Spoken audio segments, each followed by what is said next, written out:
Help me reach 1,000 subscribes. Support the video with a like and leave your thoughts in the comments. I read every comment. Thanks. I never thought a Thursday morning could feel heavier than any Monday, but that was before I saw her car. I was driving past my wife's office, the one she'd been talking about for years, the one where she said she loved her job and everyone there. I expected to see her blue hatchback parked in its usual corner, like clockwork. I expected her to wave from the window or flash a smile through the glass doors. But there was nothing. Not a car, not a figure, not even the faint shadow of someone moving behind the reception. I slowed down, gripping the steering wheel tighter than I realized. Maybe it's early, I muttered to myself. The clock on my dash said 9:12 a.m., and I knew she had been in the office for 30 minutes already. My stomach twisted, a familiar pit of anxiety I tried to ignore but couldn't. I parked across the street, heart thumping. The building looked ordinary from the outside, glass panels reflecting sunlight. People passing in crisp suits, an ordinary Thursday. Yet nothing felt ordinary to me. I stepped out, trying to tell myself I was overthinking. Maybe she left early for a meeting, I said aloud. My voice sounded weak even to me. I watched the doors, the usual flow of colleagues, anyone who might give me a clue, but there was no sign. My pulse started hammering in my ears. I tried calling her twice, thrice, straight to voicemail. No answer. I glanced around, tried to act calm, trying to blend in like nothing was wrong, but the pit in my stomach kept growing. A few minutes later, my phone buzzed. It was a number I didn't recognize. I hesitated, my thumb hovering over the answer button. Something told me this call was important, urgent, the kind of call that changes everything. I took a deep breath and swiped. Hello. The voice on the other end was sharp, clipped, but familiar enough to make my chest tighten. Is this Daniel Carter? Yes, who's this? My voice cracked slightly, betraying the panic I try to hide. This is Detective Ryan Wallace. I need you to sit down. Please sit down right now. I blinked, struggling to process the words. Detective? What happened? There was a pause, long enough to make me feel like every second of my life was grinding to a halt. It's your wife, Emily, he said finally. She's been in an accident. My hand flew to my mouth. The world blurred for a moment. Traffic lights turning into abstract colors. The wind brushing against my skin like a ghost. What do you mean? Where is she? We found her car abandoned outside the city limits, he continued, each word deliberate.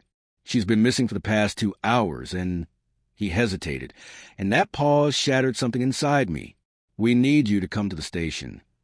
I stumbled back into my car, my mind racing. Emily missing? 2 hours? That didn't make sense. She was always punctual, always meticulous about her schedule.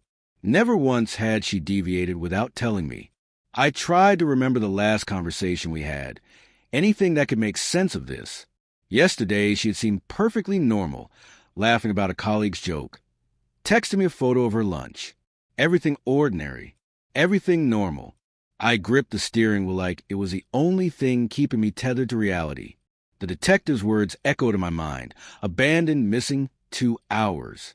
My throat felt dry and I couldn't think straight. I tried calling her again, but still nothing. The city outside continued its ordinary rhythm, oblivious to the panic consuming me. People hurried past, coffee cups in hand, smiles plastered on faces, unaware that for me, life had just shifted. By the time I pulled into the parking lot of the police station, my hands were shaking, my knees weak. Detective Wallace met me at the door, his face grave but composed. Daniel, I need you to be honest with me. Was she upset with anyone recently? Any threats? Anything unusual? I shook my head. No, nothing. She's been normal. Perfectly normal. I don't understand. He led me to a small office, the fluorescent lights buzzing softly above. We're piecing it together, he said. Someone saw a car matching hers leaving the office building around 9:05. No one knows where she went after that. We're checking traffic cameras, nearby streets, everything. But we need you to think. Did she mention anything strange yesterday? Any unusual meetings, texts, phone calls? I thought back. There had been a text last night, just before I went to bed. Emily had sent a single message. Don't worry, I'll handle it. Everything's fine. I remembered reading it, feeling a little reassured, a little proud. She always liked to take care of things herself. I'd never imagined those words could be ominous. Detective Wallace looked at me, expectant, waiting for any clue, any small detail. My chest tightened again, the feeling of helplessness seeping into every nerve. My mind flashed to the office, the empty parking lot, the abandoned car. Every scenario was worse than the last. My stomach knotted, and I realized I hadn't even considered the possibility of foul play. Not Emily. Not my Emily. And then my phone buzzed again. This time, it was her number.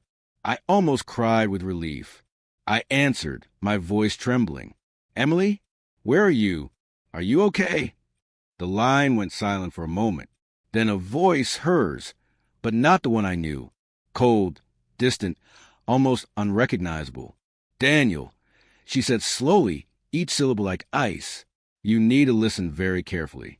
I'm not at work, and you should not come looking for me. My hands gripped the desk, knuckles white. Emily, what are you talking about? Where are you? Are you hurt? Who's with you? There was a pause. Then she whispered, almost laughing, almost cruel. You have no idea what's coming next. And in that single sentence, everything I thought I knew about our life, about our marriage, about her, crumbled. I could barely breathe, my heart hammering like a drum in my chest. As I stared at the phone, Emily's words replayed in my mind. You have no idea what's coming next. My first instinct was to call the detective back, but I hesitated. Something in her tone, icy, controlled, almost taunting, made me pause. For the first time, I felt fear that wasn't just about her safety, but about what she had done, what she had planned. Detective Wallace's office felt suffocating. He must have noticed my hesitation, because he leaned forward, voice calm but firm. Daniel, if she's alive, the sooner we know where, the better. You need to give me every detail about her contacts, recent behavior, anything unusual. I nodded numbly, replaying the last week in my mind. Emily had been strange, not overtly, not in a way I could have pinned down before. A sudden late-night phone call, a whispered conversation outside my hearing, disappearing for 20 minutes after lunch. I had chalked it up to work stress. I had trusted her completely. Her colleague, Sarah, did she seem different around you? Detective Wallace asked. I thought about it. Sarah, cheerful and meticulous, always polite. But yes, I remembered one moment on Tuesday when Sarah had walked past our cubicles, her smile sharp, almost knowing, as if she'd been hiding something. I hadn't paid it much attention then. Now it gnawed at me. I don't know. I said finally, maybe. She seemed distant. Wallace nodded. Keep that in mind. Anything that seems minor now can be crucial. My phone buzzed again. Another unknown number. I stared at it. Part of me wanted to ignore it. Part of me knew it would be Emily. I answered. Daniel. A new voice said. Male, smooth, authoritative. You don't know me, but I know Emily. You need to listen carefully. She's not coming back. Not right now. And if you try to find her, things will get worse. I froze.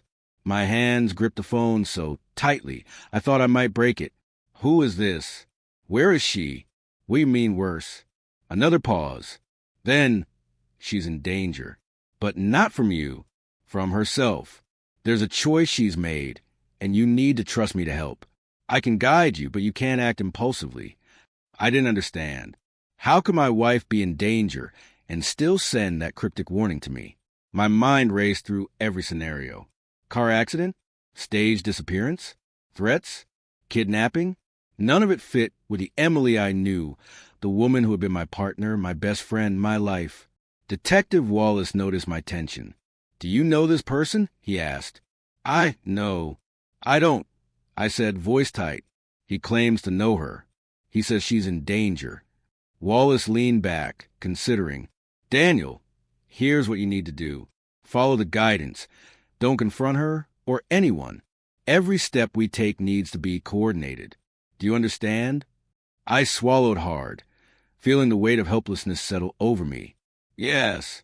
The mysterious man on the phone gave me instructions, small, precise steps to track her last movements without drawing attention. A coffee shop she had gone to for a work meeting. A park bench near the river, a small bookstore she liked. He claimed she had left notes, clues for me, but only if I followed the instructions calmly. For hours, I drove through the city, piecing together her trail. Each location was eerily empty, yet each step made me feel closer to her. My mind kept jumping to the worst-case scenarios, but a strange thrill pulsed under my panic. The possibility of finding her alive, of solving this myself. At the bookstore, I found it, a folded piece of paper taped to the underside of a bench where she always sat. My hands trembled as I unfolded it, written in her familiar script. Daniel, I'm sorry. I should have told you sooner. There's someone after me. I didn't want you involved. You have to trust that I'll be safe. Follow the instructions you're given. Don't panic. I need you to wait for the call. Love, Emily. The paper felt like both a relief and a knife in my chest. She was alive, but there was a danger I didn't understand. My mind raced. Who was after her? Why? What had I missed? I checked my phone again. Another call, the mysterious man. He told me to go to the riverside, near the old warehouse district. Stay calm. She's waiting. You're close, he said. When I arrived, my heart leapt. There she was, Emily, standing under the shadow of the bridge, hair messy, eyes wide but alive. She ran to me without warning, and I caught her trembling, holding her tightly. I'm so sorry, Daniel, she whispered. I couldn't tell you. I didn't want to drag you into this. They were watching, following. I had to disappear for a while. I didn't speak. I just held her. The relief, the fear, the betrayal, the love, it all collided in that moment. She pulled back slightly, tears streaking her face. I should have trusted you. I should have told you everything. But I had to make sure they wouldn't find me. I nodded, finally understanding. Everything, the abandoned car, the call, the cryptic warnings, had been her way of protecting me, keeping me safe while she figured out her own escape. The world had shifted under our feet, but somehow, in the chaos, we were still together. And as the sun broke the clouds above the river, I realized something fundamental. Fear had tested us, threatened to break us, but love, quiet, relentless, stubborn love, had kept us alive. For the first time that day, I could breathe.